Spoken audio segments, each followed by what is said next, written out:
Hi friends, நான் உங்கள் கிருஷ்ணா. இன்னைக்கு எதை பத்தி பேச போறோம் தெரியுமா?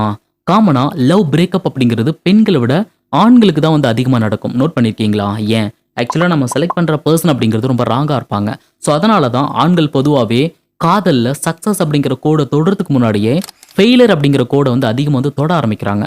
இந்த மாதிரி ஆண்கள் லவ்ல வந்து ஃபெயிலியர் ஆகாம இருக்கணும் அப்படின்னா ஃபர்ஸ்ட் நம்ம சரியான பர்சனை வந்து செலக்ட் பண்ணணும். ஸோ அந்த மாதிரி சரியான பர்சனை நம்ம செலக்ட் பண்ணோம் அப்படின்னா லவ்வும் வந்து சக்சஸ் ஆகும்.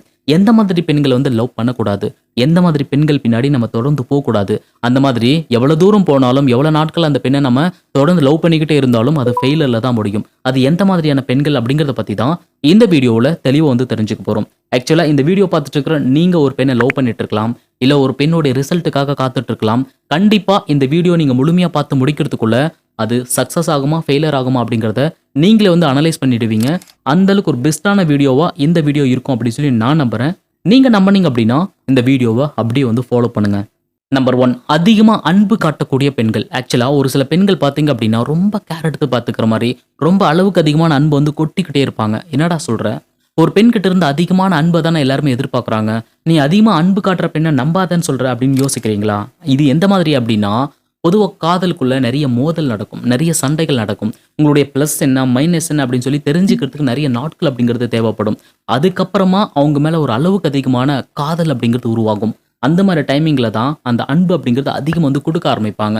இதுதான் பாத்தீங்க அப்படின்னா ஒரு ட்ரூ லவ் அப்படின்னு சொல்லி சொல்லலாம். ஒருத்தர் ஒருத்தர் புரிஞ்சுக்கிட்டதுக்கு அப்புறமா காட்டக்கூடிய அந்த அன்பு, அளவுக்கு அதிகமான பாசம். பட் ஒரு சில பெண்கள் பாத்தீங்க அப்படின்னா பழகி ஒரு வாரத்துல இல்ல 2 வாரத்துல ஜஸ்ட் 1 மந்த்துக்குள்ள அளவுக்கு அதிகமான பாசத்தை கொடுக்குற மாதிரி வந்து ஆக்ட் பண்ணுவாங்க. ஸோ இந்த மாதிரி இருக்கிற பெண்கள் கிட்ட கொஞ்சம் நீங்க கேர்ஃபுல்லா இருந்துக்கோங்க. ஏன் அப்படின்னா எப்பவுமே இந்த பாசம் அப்படிங்கிறது டக்குன்னு எல்லாம் ஸ்டார்ட் ஆகாது. அந்த மாதிரி டக்குன்னு ஸ்டார்ட் ஆகுது அப்படின்னா அது ஏதோ ஒரு காரணம் இருக்கும். ஏதோ உங்களை வச்சு மூவ் பண்றாங்க. ஸோ அதுக்காக தான் ரொம்ப அன்பா இருக்கிற மாதிரி காட்டிக்கிறாங்க. ஸோ இதெல்லாம் கொஞ்சம் மைண்ட்ல வச்சுக்கிட்டீங்க அப்படின்னா இந்த மாதிரியான பெண்கள் கிட்ட நீங்க ஏமாறாம இருக்கிறதுக்கு நிறைய சான்சஸ் இருக்கு. ஆக்சுவலா நான் சொல்றதை விட நீங்களும் வந்து அனலைஸ் பண்ணி பாருங்க. ஒரு பர்சனை முழுமையா நம்ம நம்பணும் அப்படின்னா ஒரு அளவுக்கு அதிகமான அன்பு அவங்களுக்கு நம்ம கொடுக்கணும் அப்படின்னா அவங்கள பத்தி நிறைய விஷயங்களை ஃபர்ஸ்ட் நாம தெரிஞ்சுக்கணும். அதுக்கப்புறமா தான் இந்த பர்சன் ஒரு சரியான பர்சன் அப்படின்னு சொல்லி நம்மளுடைய மனசு சொன்னதுக்கு அப்புறமா தான் நம்மளுடைய மொத்த காதலையுமே கொட்டி கொடுப்போம்.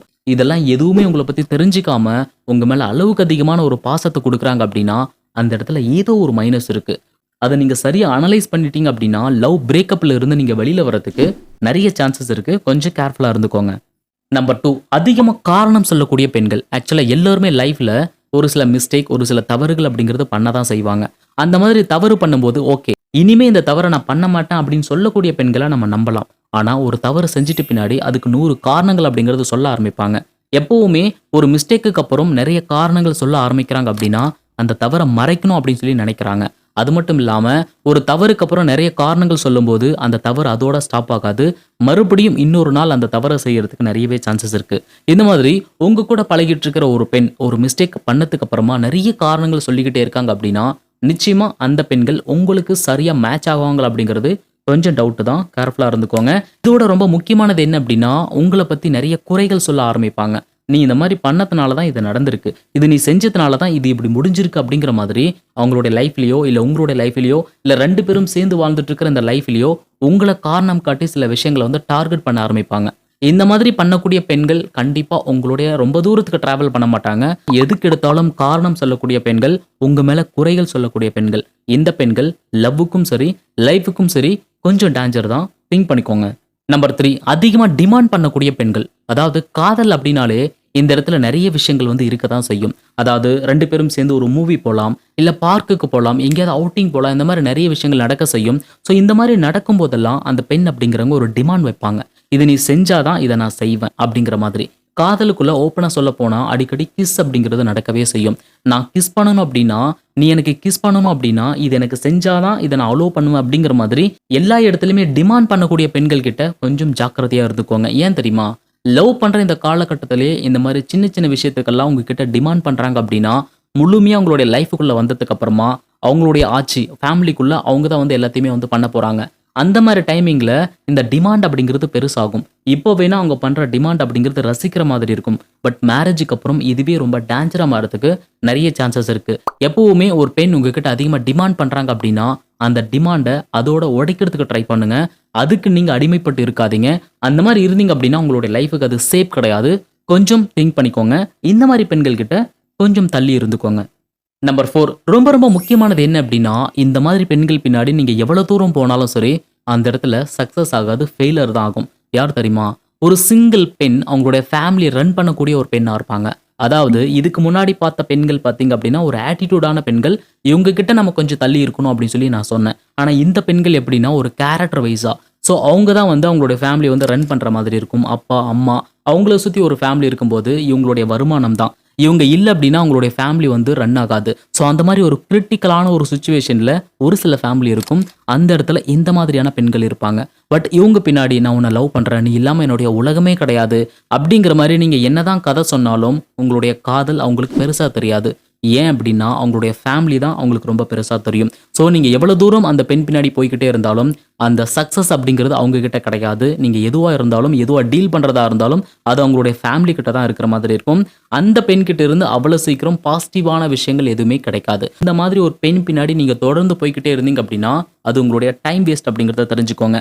ஒரு நல்ல கேரக்டர் இருக்கிற அந்த பெண் உங்களுக்கு பிடிச்சிருந்துச்சு அப்படின்னா, அந்த பெண் கிட்ட அப்ரோச் பண்றத விட அவங்களுடைய ஃபேமிலி கிட்ட அப்ரோச் பண்ணுங்க.